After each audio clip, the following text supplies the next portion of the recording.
发现还有好多人干饭时不会进入共享空间，进去了也会掉出来。接下来1分钟教你怎么干饭。首先，共享空间经过官方调整，已经从门口转移到了左手边第2个树洞位置。有时候进入房间可能会看不到共享空间，待个1分钟才会显示。进入干饭空间其实需要2个人配合完成。首先，第1个人要飞到上边，随便打开一个共享。如果不满意，可以点左下角退出，切换另一个共享。选好后往下飞。此时注意，如果直接落地或者落在桌子上，都会脱离共享空间，所以必须飞到空间里的一个落脚点上。有的玩家会在共享空间里特意打造一个平台，方便降落，尽量选这样的空间进。当一个玩家成功进入共享空间后，另一个玩家的视角是这样的，此时可以拖动屏幕，触发进入对方空间的图标，点击进入就可以。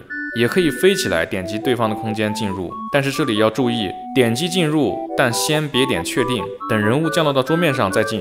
如果在空中就点击进入，落到桌面上还是会掉出共享。当桌面的那个人也进入了共享空间后，第1个玩家就可以落到桌面，再点击刚刚的玩家进入共享，然后把火把点燃，就可以挂机干饭了。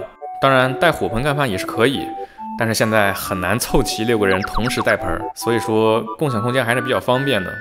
真的顺便吐槽一下，光遇官方真的为什么总是在这种奇怪的方面做整改？明明之前共享空间在门口，其实对玩家非常的方便，偏要取消。还有这个火盆遁地、杯飞，我觉得这种对游戏对玩家还算有益的良性 bug， 完全可以留下来当做特性。